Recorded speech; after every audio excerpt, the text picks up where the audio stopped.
Welcome to the class. This will probably be the last lesson of this course.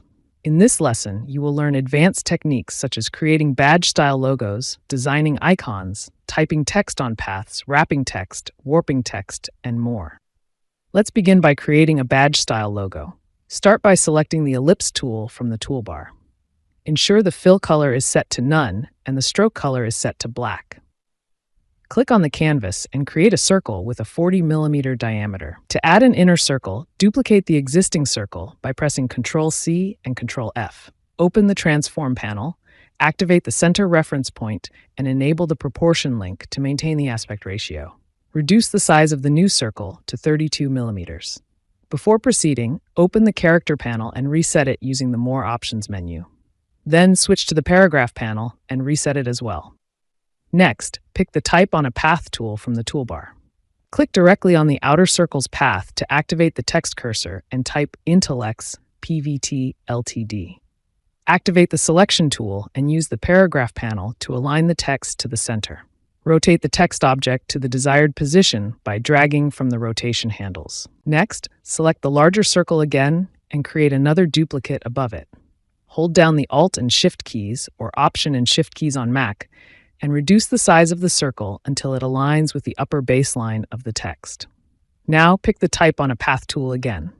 Click on the newly created circle's path and type Learn, Inspire, Flourish. Activate the Selection tool and use the Paragraph panel to center align the text. Rotate the text object to position it appropriately on the bottom part of the circle. Drag the small vertical line on the text path upwards to flip the text so it reads right side up. Adjust the text position precisely by rotating the handles if necessary. If you want to add bullets between the words, select the Type tool and activate the cursor between the words Learn and Inspire. Navigate to the Type menu, then select Glyphs. In the Font menu, type Weddings to access a variety of symbols. Double-click on the desired symbol to insert it. Highlight and copy the symbol, then activate the cursor between the words Inspire and Flourish, and paste the symbol there. Once you've added the symbols, pick the Selection tool again and adjust the balance of the text by rotating its handles until it looks well aligned. Now I'll select the larger circle with the Selection tool and make another copy of it.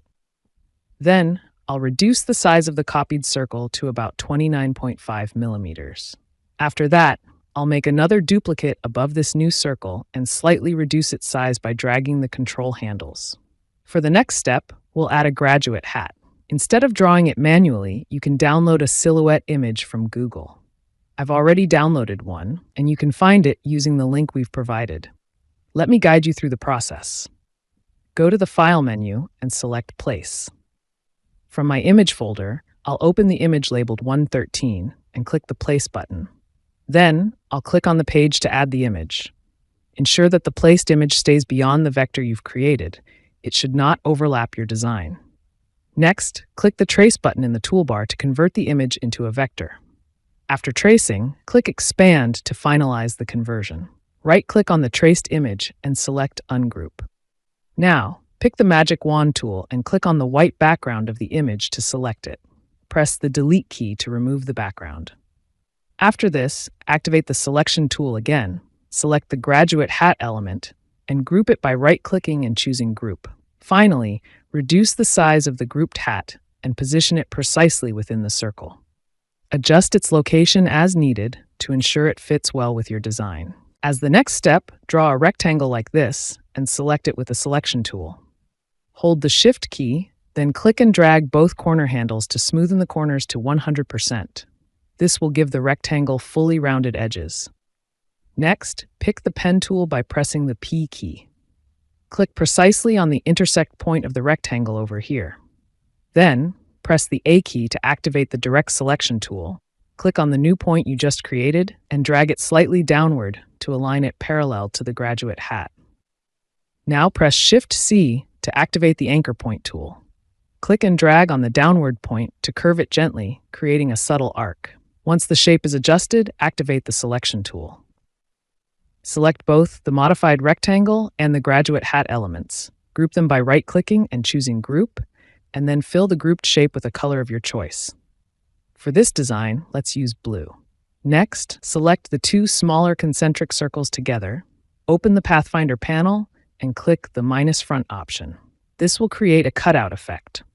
Fill this new shape with the same blue color and remove its stroke color. Now select the text objects while holding the Shift key and change their color to white. Lastly, adjust the stroke color of the smallest circle to the same blue color as the other elements. And there you have it. Your badge style logo is complete with precise alignments, smooth curves, and vibrant color contrast. Now, let me teach you how to wrap text inside different shapes. This is a straightforward process. First, draw the desired shape using any shape tool, e.g. rectangle, ellipse, or polygon. Once the shape is ready, select it. Go to the Object menu, toggle to the Path option, and select Offset Path. In the dialog box, set the offset value to 5 mm and click OK. This creates a slightly larger or smaller duplicate of the original shape, depending on the offset value. Next, right-click on the Type tool and select the Area Type tool. Open the Character panel, then reset the panel using the More Options menu. Do the same for the Paragraph panel to ensure all settings are back to default. Now, click inside the shape using the Area Type tool to add text within the boundaries of the shape. You can then use the Paragraph panel to justify the text, ensuring it fits neatly inside the shape. This method can be applied to any shape you draw, allowing you to creatively wrap text inside rectangles, circles, stars, or even custom paths. Just experiment with different shapes and text alignments to achieve the look you want. Next, let's focus on wrapping text around an image. To start, I have a text box filled with some dummy text and an image overlapping the current text box. To wrap the text around the image, simply select both the text box and the image together. Then go to the Object menu, navigate to Text Wrap, and select Make. If a message pops up, just click OK. The text will now wrap around the image automatically. You can reposition the image, scale it, or rotate it as needed, and the text will adjust accordingly. If you want to set an offset gap between the text and the image, go back to the Object menu, toggle to Text Wrap, and choose Text Wrap options. Turn on Preview mode to see changes in real time, then set the desired offset value in the field provided. The default value is 6 points, but you can adjust it as needed. Once satisfied, click OK. If you decide to release the text wrap, go to the Object menu, navigate to Text Wrap, and select Release. This will return the text to its original flow, ignoring the image. Next, let's focus on warping text. These handy options allow you to create various text styles creatively. I have a text object in my document. To begin, select the text object and then click the Make Envelopes icon in the Control panel. From there, you'll see a style menu with various options like Arc, Arch Lower, Arch Upper, and more. For example, let's choose Fish from the menu. Once you pick a style, you can use the common options to customize the warp. You can choose between vertical or horizontal orientation and adjust the bend slider to modify the effect. Additionally, you can use the distortion options to create more dynamic warp styles. For now, I'll leave the distortion values at 0 and click OK. Similarly, you can experiment with other warp styles to create unique and artistic text objects for your designs. Next, let's explore how to apply gradients, such as gold or silver effects, to text objects. Start by selecting the text object. Then press Ctrl-Shift-O or Command-Shift-O on Mac to convert the text into outlines. Keep in mind that without outlining the text, you won't be able to apply gradient colors. After outlining, open the Swatches panel and activate the Fill option. From the Swatch Library menu, navigate to Gradients. This menu offers a variety of gradient styles like brights, fades, and more. Select Metal to open a panel with gradients such as gold, silver, and bronze. Click on a gradient swatch to apply it to your text. To further refine the gradient, pick the Gradient tool from the Tool panel. Drag across the text object to adjust the gradient's direction. For instance, dragging diagonally creates a diagonal gradient, while dragging vertically or horizontally adjusts the transition accordingly for a smooth gradient flow. If you'd like to add or edit colors in the gradient, open the Gradient panel. You can use the slider to add new colors or tweak existing ones, as demonstrated in previous lessons. To apply a gradient to the stroke, activate the Stroke option in the toolbar, and then click the Gradient bar. You can reverse the gradient or modify its direction using the gradient panel options. Try creating silver or other metallic tones by exploring these gradient techniques. Next, I'm going to teach you how to create a funny wordmark logo using an existing font on your computer. Before starting, ensure you've downloaded and installed the provided font file on your system. For this tutorial, we'll work with the word Yodlee. The font style is Comforta Bold, and the font size is set to 100 points. First, open the character panel and adjust the tracking to Naya 50 to bring the characters closer together. Once done, press Ctrl-Shift-O or Command-Shift-O on Mac to outline the text object. Alternatively, you can navigate to the Type menu and select the Create Outlines option. After outlining the text, right-click on it and select Ungroup from the Context menu. Now the characters are separate objects, allowing you to select and manipulate each one individually. Now let's customize the letter Y by adding a shape to it. First, draw a shape above the Y using the pen tool. Make sure the shape is positioned precisely where you want it to interact with the letter.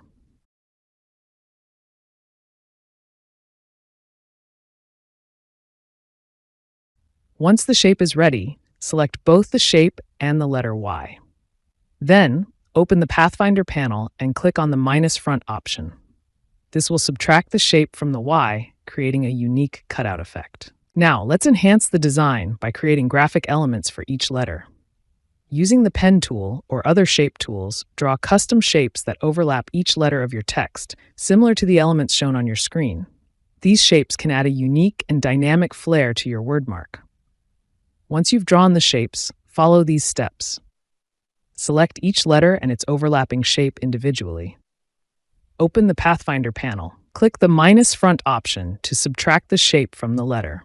Repeat this process for all the letters, one at a time, ensuring that the graphic elements interact creatively with each character. To add the final touches to your wordmark logo, start by selecting the letter E and rotating it slightly counterclockwise for a playful effect. Then, use the Selection tool to select all the text objects together. Next, navigate to the Object menu, toggle to Path, and choose Offset Path. Set the offset value to 3 mm and click OK.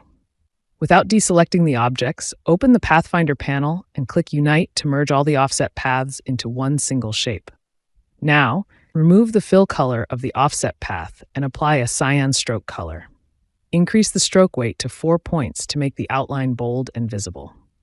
If you zoom in and inspect the letter O, you may notice extra anchor points causing unevenness. To fix this, follow these steps. Pick the Direct Selection tool and click on the unnecessary anchor points.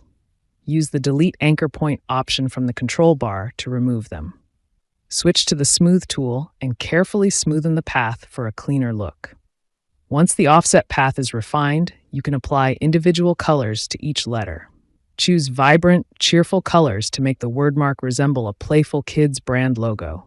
Experiment with hues to enhance its appeal and energy. Let's now address how to fix spelling errors in your text. In my document, I've intentionally included a sentence with spelling mistakes to demonstrate this feature. To begin, you can enable auto spell check by navigating to the Edit menu, selecting Spelling, and clicking Auto Spell Check. Once activated, any misspelled words will be highlighted with a red underline, just like in a word processor. To fix an error, pick the Type tool, click on the word to activate the cursor, then right-click on the underlined word. A drop-down menu with suggested corrections will appear. Simply select the correct word to replace it. Keep in mind, this feature is available in software versions released from 2018 onwards. For a more systematic approach, go to the Edit menu, choose Spelling, and select Check Spelling. In the Spell Check dialog box, click the Start button to allow the system to locate misspelled words. The detected word will appear in the top field, and suggestions for corrections will be displayed in the suggestion field below. You have the option to ignore, change, or change all instances of the misspelled word. Continue following these steps for the rest of the errors in your document. Both methods make it easy to refine your text and ensure error-free typography in your projects.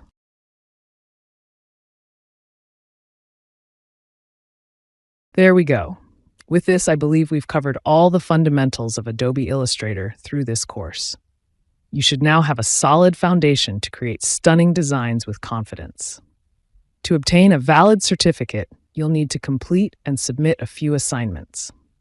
Be sure to download the course material to access detailed instructions and check out the assignments you are required to complete. Thank you for being part of this journey. Now it's your turn to put your skills into action and unlock your creative potential. Best of luck, and I look forward to seeing your amazing work. Congratulations on completing this course. You've taken an incredible step toward mastering Adobe Illustrator, and I hope you feel proud of all the skills and techniques you've learned along the way. Remember, creativity has no limits, and with practice, your designs will only get better. Don't hesitate to experiment, push boundaries, and explore new ideas. Every project is an opportunity to grow as a designer. Thank you for being part of this journey. It's been an absolute pleasure to guide you through the world of Illustrator. I wish you all the best in your creative endeavors, and I look forward to seeing your amazing designs in the future. Keep designing, keep dreaming, and most importantly, keep creating.